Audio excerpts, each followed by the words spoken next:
नमस्कार, मी वनश्री जोशी पांडे तुम्हा सर्वांचं माझ्या हील युअर सोल या चॅनलमध्ये स्वागत करते। माझ्या चॅनलला सबस्क्राइब करा, शेअर करा आणि बेल आयकन सुद्धा प्रेस करा।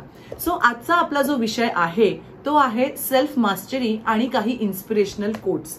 सो प्रत्येक वेळेला मला सगळेजण विचारतात माझे क्लायंट्स की कसं स्वतःला चेंज करायचं किंवा ट्रान्सफॉर्म करायचं। तर मला इथे हेच सांगायला आवडेल की त्याची प्रॅक्टिस करावी लागते आपल्याला आणि ती प्रॅक्टिस करण्यासाठी स्वतःला ती एक सवय लावून घ्यावी लागते। ते मोटिवेशन स्वतःला द्यावं लागतं। जरी मी हे तुमच्या समोर रोज येऊन सांगत असेन, काही टिप्स देत असेन, काही आता जसं सेल्फ मास्टरी आणि काही इन्स्पिरेशनल कोट्स आज मी तुमच्या समोर घेऊन आले, हे जरी ऐकलं तरी तुम्हाला स्वतःला मोटिवेट करून एनकरेज करून त्या गोष्टींची सवय आपल्याला, जसं लहानपणी आपल्याला आई बाबा सांगायचे की हातपाय धुतल्याशिवाय पाणी नाही प्यायचं किंवा बाकी कशाला हात लावायचा नाही, तर ही शिस्त असते किंवा हे डिसिप्लिन असते। तो by discipline you have to follow these things. So the self mastery जर तुम्हाला मिळवायची असेल लाईफमध्ये तर देयर आर 4-5 स्टेप्स, त्या आज मी तुम्हाला सांगणार आहे। फर्स्ट, तुम्हाला सेल्फ मास्टरी किंवा सेल्फ अवेअरनेस मध्ये किंवा स्वतःमध्ये एक ट्रान्सफॉर्मेशन घडवायचं आहे, त्याच्यासाठी सगळ्यात पहिली महत्त्वाची गोष्ट आहे self awareness.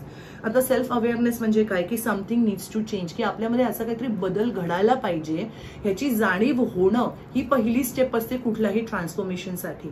So self awareness is the first step for transformation. Second, self exploration, look at your thoughts, feelings and emotions. So दुसरी स्टेप जी आहे ती सेल्फ एक्सप्लोरेशन आहे, म्हणजे तुम्ही वेगवेगळ्या गोष्टी एक्सप्लोर करायला शिका। वेगवेगळ्या तुमच्या ज्या फिलिंग्स आहेत किंवा तुमचे थॉट्स आहेत किंवा तुमचे इमोशन्स आहेत त्यांना ऍड्रेस करा। त्यांना नक्की काय वाटतंय, काय म्हणणं ते एका वहीमध्ये लिहून काढा। म्हणजे कसं होतं, विचार ना नुसती येतात आणि जातात, पण जेव्हा तुम्ही लिहून काढता ना तेव्हा ते स्टॅटिक राहतात आणि मग तुम्ही ते वारंवार वाचून त्याच्यावरती ऍक्शन घेऊ शकता। So second step is self exploration. त्याच्यानंतर तिसरी स्टेप जी येते ती आहे self understanding. Know what you do and why you do it. So self understanding ही तिसरी स्टेप खूप महत्वाची आहे, की तुम्हाला कळलं पाहिजे की नो व्हॉट यू डू, तुम्ही काय करताय ते तुम्हाला कळलं पाहिजे आणि का करताय ते तितकंच महत्वाचं असतं। So this is the third step for self transformation. त्याच्यानंतर self love is the fourth step. Compassionate, accept yourself. तुम्ही जोपर्यंत स्वतःला ऍक्सेप्ट करत नाही तुम्ही जसे आहात तोपर्यंत पुढच्या गोष्टी घडणार नाहीत। So the fourth step is self love. त्याच्यानंतर मग येतं सेल्फ ट्रान्सफॉर्मेशन, जिथे embody your inner true self. ज्या गोष्टी ज्या true self, inner true self आहेत त्या कम्प्लिटली स्वतःमध्ये ऍब्झॉर्ब करायला लागा। And then mastery, self mastery, master the ego self. जे काही इगो, ज्या काही तुमच्या स्वतःला घेऊन भ्रामक कल्पना असतील किंवा ज्या गोष्टी तुम्हाला पुढे जाण्यापासून थांबवत आहेत त्या गोष्टींना लेट गो करा आणि मग बघा you will see the transformation happening. Again baby steps घ्या। पी हळद आणि हो गोरी होत नाही की तुम्ही आज ठरवलं सेल्फ ट्रान्सफॉर्मेशन करायचं आणि लगेच दुसऱ्या दिवशी, असं होत नाही। प्रॅक्टिस असतात, स्टेप्स असतात आणि आय ऑलवेज बिलीव्ह की लॉ ऑफ अट्रॅक्शन मध्ये जशा बेबी स्टेप्स घेऊन 1 डे ॲट अ टाइम किंवा 1 स्टेप ॲट अ टाइम, तसंच हे तुम्हाला, हे जे मी आता सेल्फ मास्टरी बद्दल सांगितलं तर ते तुम्हाला रोज रोज रोज रोज प्रॅक्टिस करूनच येणार आहे। सो आता काही मी इन्स्पिरेशनल कोट्स जे बरेच ठिकाणी वाचत असते, सो आय थॉट की मी त्या 10-12 जे आहेत ते मी क्लब केलेत आणि ते मी आता तुमच्यासमोर सांगणार आहे। Pain is inevitable, suffering is optional. Pain सगळीकडेच आहे, सगळ्यांनाच आहे। जगात असा कुणीही माणूस नाहीये ज्याला दुःख नाहीये, पण ते सफर करायचं की नाही हे ऑप्शनल आहे, ते तुमचं तुम्ही ठरवायचं आहे। Second quote is your own expectation hurt you more than anything else. So तुम्ही अपेक्षाच ठेवता त्याच्यामुळे आपल्याला दुःख होतं। म्हणजे मी पण असं बरेचदा करते, पण by practice again as I said की आपण प्रॅक्टिस जेव्हा करतो तेव्हा त्या गोष्टी हळूहळू नाहीशा व्हायला लागतात। त्याच्यानंतर पुढचा हा जो कोट आहे तो खूप सुंदर आहे। Fear has 2 meanings. Fear has 2 meanings कसे, फॉरगेट एव्हरीथिंग अँड रन और फेस एव्हरीथिंग अँड राईज। तुम्ही जे घडलंय ते तुम्ही विसरा आणि पळून जा, त्याला हील न करता, म्हणजे मग परत तुम्ही दुसरी व्यक्ती किंवा दुसरा इन्सिडेंट असा तुम्ही अट्रॅक्ट करता, मग पुन्हा ते चक्र सुरू राहतं। किंवा face everything and rise, face करा, जर फेल्युअर आहे तर ते फेस करा आणि त्याच्यातनं काहीतरी नवीन निर्मिती करा। No one in this world is pure and perfect. If you avoid people for their little mistakes, you will always be alone. So judge less and love more. So जगामध्ये परफेक्ट असं काहीच नाहीये. So let's focus on love. आणि ज्या क्षणाला तुम्हाला असं वाटेल की इथे राहून काहीच उपयोग नाहीये, मे बी मग जॉब असेल किंवा रिलेशन, तर तिथून निघायचा ऑप्शन तुमच्याकडे आहे. बिकॉज जसं मगाचा जो कोट होता की suffering is optional but pain is inevitable.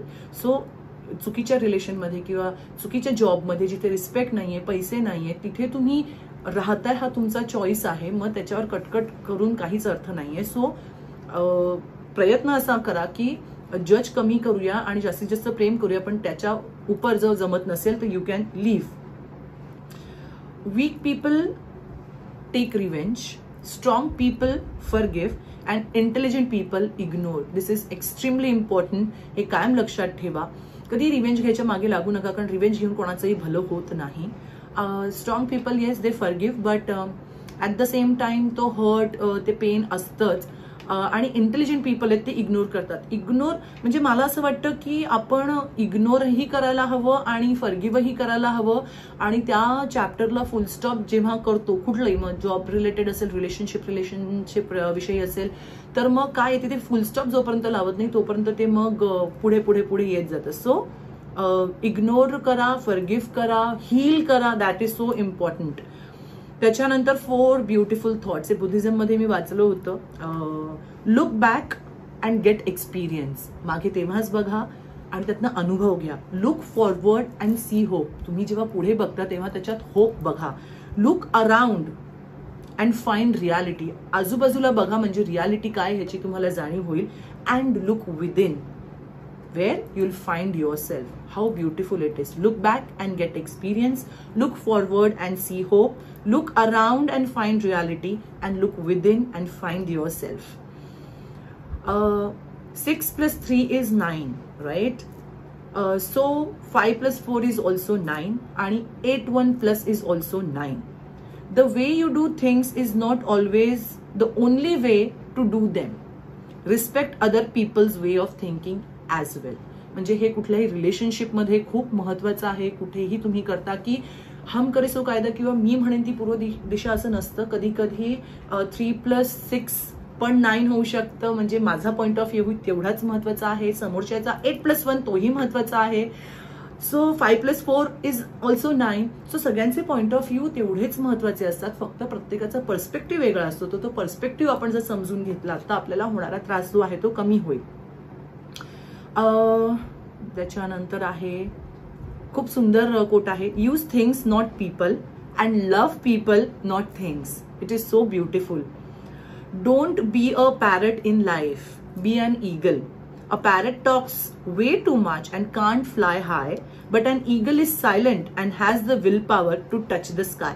पोपटासारखे बडबड बडबड बडबड करण्यापेक्षा ईगलला आपण आपल्या रोल मॉडेलमध्ये ऍड करूया आजपासनं.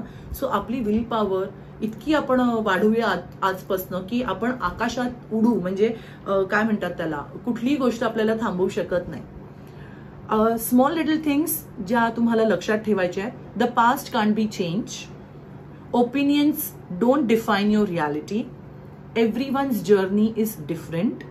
Judgments are not about you. Overthinking will lead to sadness. Happiness is found within. Your thoughts affect your mood and body. Kindness is free. It's okay to let go and move on. What goes around comes around. Things always get better with time. And love your self. ह्या खूप महत्वाच्या गोष्टी आहेत आणि त्या तुम्ही implement definitely करा. पुढचं कोट आहे. You have 2 choices, to control your mind और to let your mind control you. So हे खूप महत्वाचं आहे. आणि अशा पद्धतीने हे कोट्स आणि सेल्फ मास्टरीवरती एक छोटासा व्हिडिओ मला बनवायची इच्छा झाली आज. सो मी हा व्हिडिओ तुमच्यासमोर घेऊन आले. हा व्हिडिओ तुम्हाला कसा वाटला, ह्याच्यामध्ये मी जे पॉइंट सांगितले ते कसे वाटले, आणि प्लीज ते इम्प्लिमेंट करा कारण ते खूप महत्वाचे. मी सुद्धा हे इम्प्लिमेंट करते आणि माझा प्रयत्न असतो की ते मी इम्प्लिमेंट करावं. ॲज अ सेड की no one is perfect. We learn from our mistakes. पण त्याच मिस्टेक्स पुन्हा करणं म्हणजे मूर्खपणा असतो. तर त्या मिस्टेकमधून आपण काय शिकलो, ती शिकवण घेऊन पुढे जर गेलो तर आपल्या सगळ्यांचाच फायदा आहे. सो ह्या सगळ्या गोष्टी ज्या आहेत तुम्ही इम्प्लिमेंट करा. तुम्हाला कसे रिझल्ट येतात ते कमेंट बॉक्समध्ये तुम्ही मला नक्की लिहून कळवा. आणि माझं चॅनल जास्तीत जास्त लोकांपर्यंत शेअर करा आणि माझे पुढचे व्हिडिओज बघत राहा. Thank you so much.